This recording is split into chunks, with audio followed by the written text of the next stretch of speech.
The Irish War of Independence or Anglo-Irish War was a guerrilla war fought from 1919 to 1921 between the Irish Republican Army and the British security forces in Ireland. It was an escalation of the Irish Revolutionary period into armed conflict. In the December 1918 election, the Irish Republican Party Sinn Féin won a landslide victory in Ireland. On the 21st of January 1919 they formed a breakaway government and declared independence from Great Britain. Later that day, two members of the armed police force, the Royal Irish Constabulary, were shot dead in County Tipperary by IRA members acting on their own initiative. This is often seen as the beginning of the conflict. For much of 1919, IRA activity primarily involved capturing weapons and freeing Republican prisoners. In September that year the British government outlawed the Dáil and Sinn Féin, and the conflict intensified thereafter. The IRA began ambushing RIC and British Army patrols, attacking their barracks and forcing isolated barracks to be abandoned.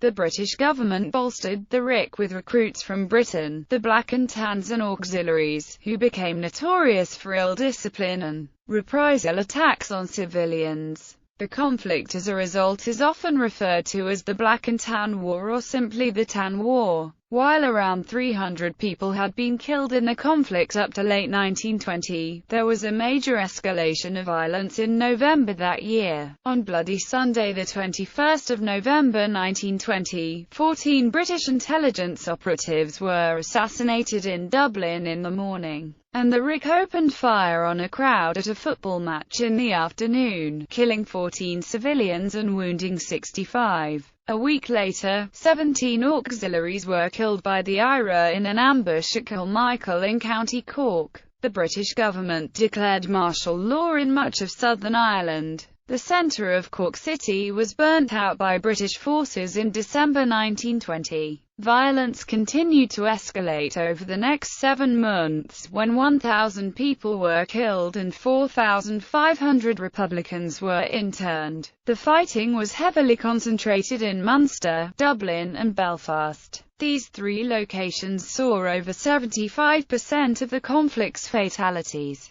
Violence in Ulster, especially Belfast, was notable for its sectarian character and its high number of Catholic civilian victims. Both sides agreed to a ceasefire on the 11th of July 1921. In May, Ireland had been partitioned by an Act of the British Parliament, which created the six-county Northern Ireland polity. Despite the fact that County Fermanagh, Tyrone, Derry City and border regions had voted by a majority for nationalist candidates in the 1918 general election. The post-ceasefire talks led to the signing of the Anglo-Irish Treaty on 6 December 1921. This treaty ended British rule in 26 counties of Ireland, and, after a 10-month transitional period overseen by a provisional government, the Irish Free State was created as a self-governing state with dominion status on 6 December 1922. However, 6 northeastern counties remained within the United Kingdom. After the ceasefire, political and sectarian violence between Republicans and Loyalists continued in Northern Ireland for many months.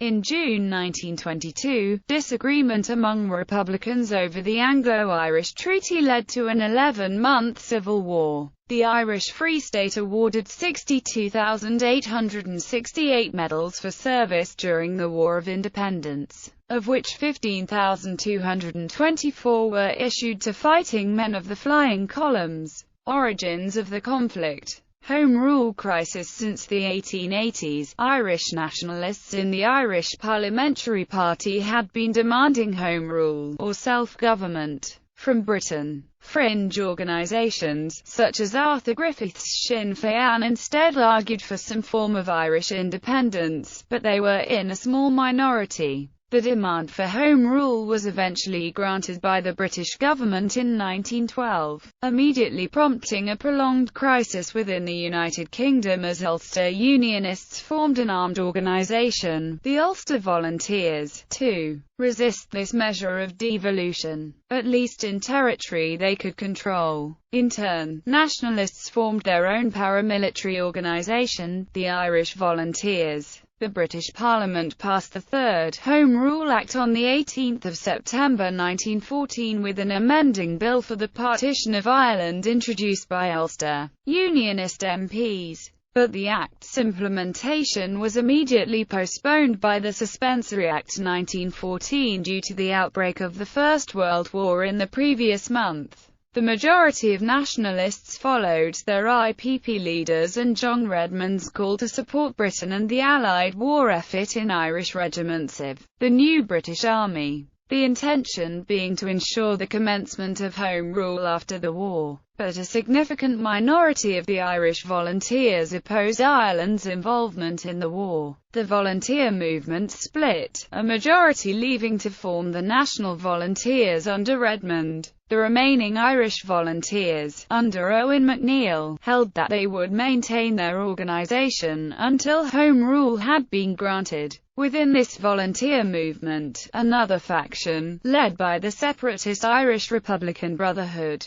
began to prepare for a revolt against British rule in Ireland. Easter Rising. The plan for revolt was realised in the Easter Rising of 1916, in which the Volunteers, now explicitly declaring a republic, launched an insurrection whose aim was to end British rule and to found an Irish republic. The Rising, in which over 400 people died, was almost exclusively confined to Dublin and was put down within a week. But the British response, executing the leaders of the insurrection and arresting thousands of nationalist activists, galvanized support for the separatist Sinn Féin, the party which the Republicans first adopted and then took over. By now, support for the British war effort was on the wane, and Irish public opinion was shocked and outraged by some of the actions committed by British troops, particularly the murder of Francis Sheehy Skeffington and the imposition of wartime martial law. The Proclamation of the Republic, issued at the outset of the Rising, was invoked in the Declaration of Independence in 1919 as the basis for the establishment of the Irish Republic.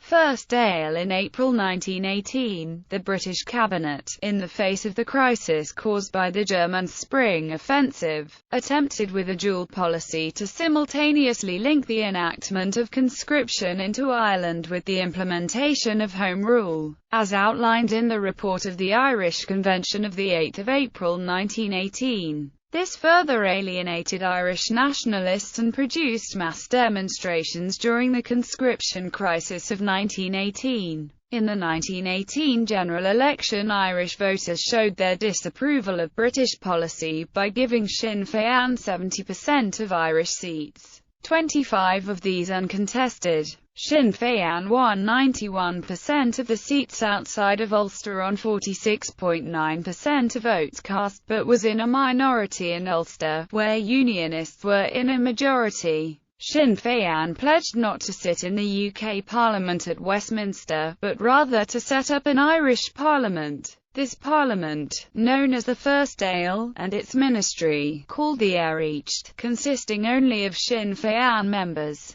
met at the Mansion House on 21 January 1919. The Dáil reaffirmed the 1916 proclamation with the Declaration of Independence, and issued a message to the free nations of the world, which stated that there was an existing state of war between Ireland and England. The Irish Volunteers were reconstituted as the Irish Republican Army, or IRA. The IRA was perceived by some members of Dáil Éireann to have a mandate to wage war on the British Dublin Castle administration forces. British and Unionist. The heart of British power in Ireland was the Dublin Castle administration, often known to the Irish as the Castle. The head of the Castle administration was the Lord Lieutenant, to whom a Chief Secretary was responsible, leading, in the words of the British historian Peter Cottrell, to an administration renowned for its incompetence and inefficiency. Ireland was divided into 3 military districts. During the course of the war, 2 British divisions, the 5th and the 6th, were based in Ireland with their respective headquarters in the Curragh and Cork.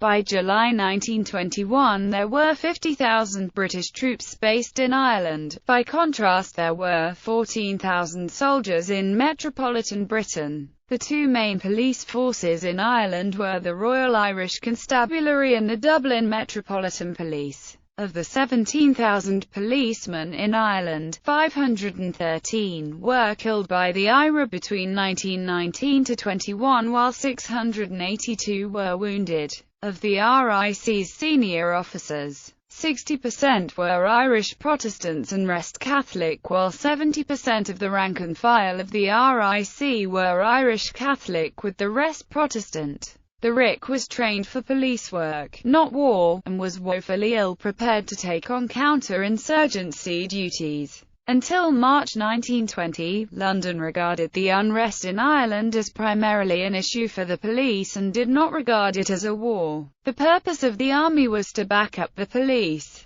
During the course of the war, about a quarter of Ireland was put under martial law, mostly in Munster. In rest of the country, British authority was not deemed sufficiently threatened to warrant it. During the course of the war, the British created 2 paramilitary police forces to supplement the work of the RIC, recruited mostly from World War I veterans, namely the Temporary Constables and the Temporary Cadets or Auxiliary Division. Irish Nationalists and Republicans. On 25 November 1913, the Irish Volunteers were formed by Owen MacNeill in response to the paramilitary Ulster Volunteer Force that had been founded earlier in the year to fight against Home Rule. Also in 1913, the Irish Citizen Army was founded by the trade unionist and socialist James Connolly following a series of violent incidents between trade unionists and the Dublin police in the Dublin lockout. In June 1914, Nationalist leader John Redmond forced the Volunteers to give his nominees a majority on the ruling committee. When, in September 1914, Redmond encouraged the Volunteers to enlist in the British Army, a faction led by Owen MacNeill broke with the Redmondites, who became known as the National Volunteers, rather than fight for Britain in the war. Many of the National Volunteers did enlist, and the majority of the men in the 16th Division of the British Army had formerly served in the National Volunteers. The Irish Volunteers and the Irish Citizen Army launched the Easter Rising against British rule in 1916, when an Irish Republic was proclaimed. Thereafter they became known as the Irish Republican Army. Between 1919 to 21, the IRA clamoured to have a total strength of 70,000, but only about 3,000 were actively engaged in fighting against the Crown. The IRA distrusted those Irishmen who had fought in the British Army during the First World War. But there were a number of exceptions such as Emmett Dalton, Tom Barry and Martin Doyle. The basic structure of the IRA was the flying column, which could number between 20 to 100 men. Finally, Michael Collins created the squad, gunmen responsible to himself who were assigned special duties such as the assassination of policemen and suspected informers within the IRA.